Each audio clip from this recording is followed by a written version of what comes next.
He was a hip-hop royalty, a mogul who built an empire from ambition, image, and influence. But behind the luxury jets, champagne flutes, and red carpets, something darker lingered.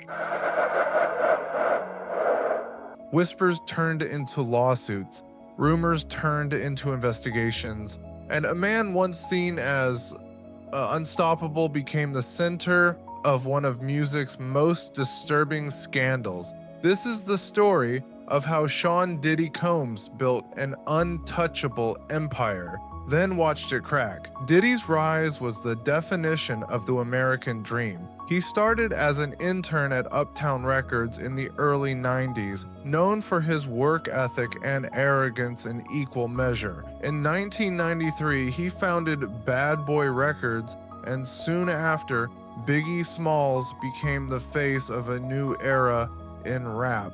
Diddy wasn't just producing hits, he was manufacturing culture. He created a brand around success itself. The champagne, the parties, the suits. It wasn't just a lifestyle marketing, it was a declaration. Diddy doesn't lose. He turned that image into businesses, record labels, clothing lines, liquor deals, and TV ventures. On paper, he was untouchable, but in reality, the cracks had always been there. In 2001, Diddy went to trial over a nightclub shooting involving his then-girlfriend Jennifer Lopez and his protege Shine. After a high-profile case, he was acquitted. Many saw it as a sign that his influence stretched beyond the studio. Maybe it was luck, maybe it was power. Either way, Diddy walked free and his empire only grew. For years, rumors of controlling behavior and manipulation floated through the industry. People joked about his temper, his ego, and the way everyone around him seemed afraid to say no. But it stayed gossip until late 2023. In November of that year, Diddy's former partner Cassie Ventura filed a civil lawsuit accusing him of abuse and trafficking over the course of their decade-long relationship. Just 24 hours later, the lawsuit was suddenly settled. No details were made public. Cassie's lawyers said both parties had reached an agreement amicably. The speed of that settlement shocked people. Was it closure or a cover-up? Diddy denied all allegations, calling them false and outrageous, but something had changed. The silence around him was breaking. Within weeks, other women came forward. One claimed she'd been assaulted by Diddy in the early 90s. Another filed under the Adult Survivors Act, accusing him and associates of and trafficking when she was a teenager.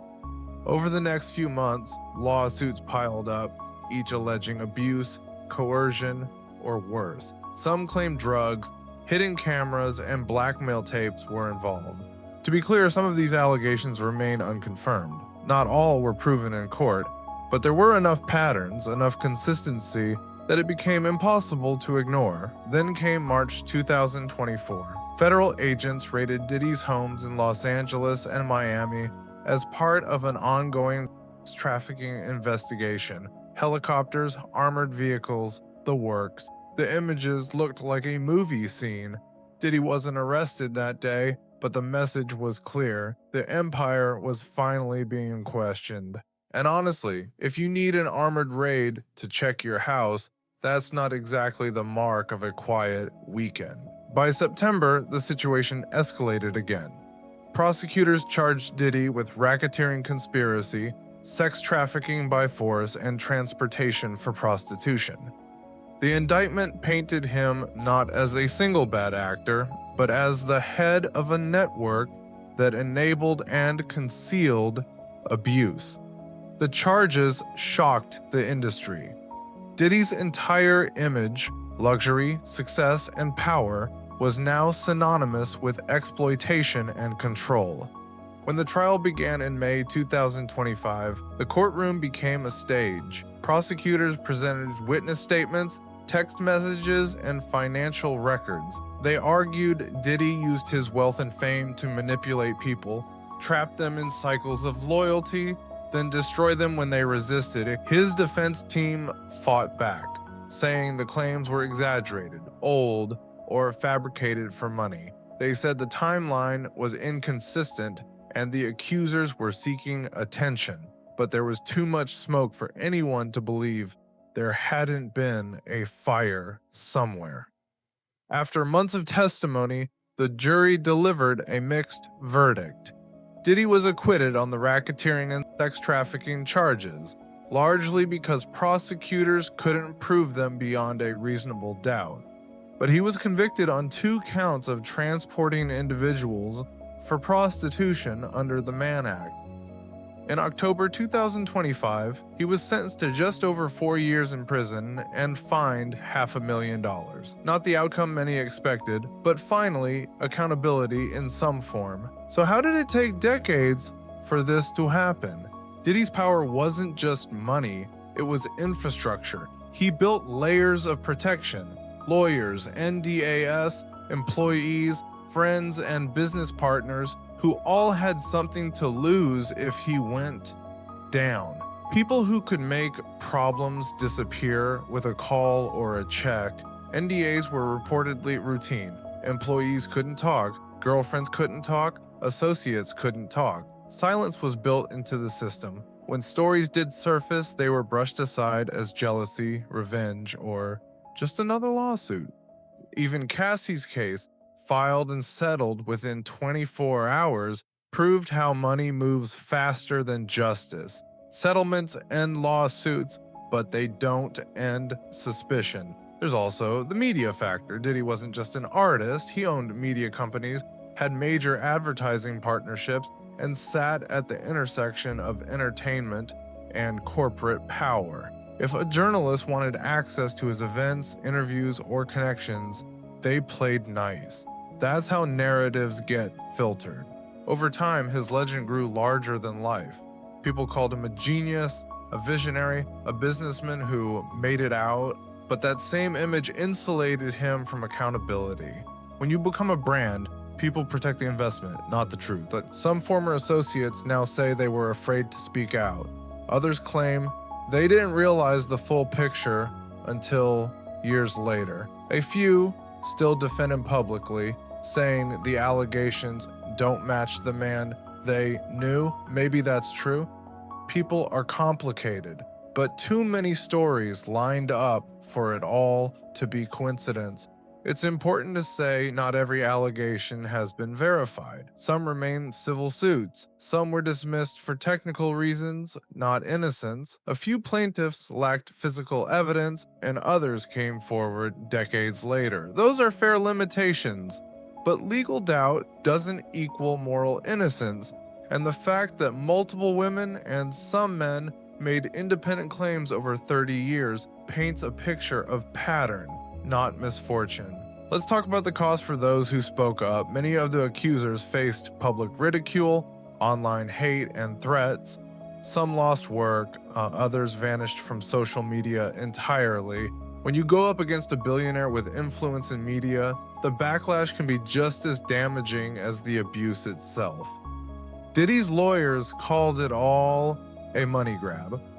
But that's the same line powerful men have used for decades when confronted with uncomfortable truths. When the same defense gets recycled every time, it starts to sound less like a rebuttal and more like a reflex. For years, Diddy's inner circle was rumored to operate like a cult of personality, everyone revolving around his moods, his demands, his approval. If he snapped his fingers, people obeyed. He rewarded loyalty lavishly and punished betrayal quietly. That dynamic works until the empire starts collapsing. When it did, people began to talk. Former employees described chaotic parties, security teams trained to erase evidence, and a culture of fear. Some of these stories are still unverified, but they fit a pattern we've seen in other celebrity downfalls. Power unchecked for too long becomes poison. So what does this mean beyond Diddy himself? It's a mirror for how the entertainment industry treats power. It shows how wealth buys silence, how fame bends perception, and how charisma can mask cruelty. When someone like Diddy is accused, It isn't just one man on trial, it's the entire ecosystem that enabled him.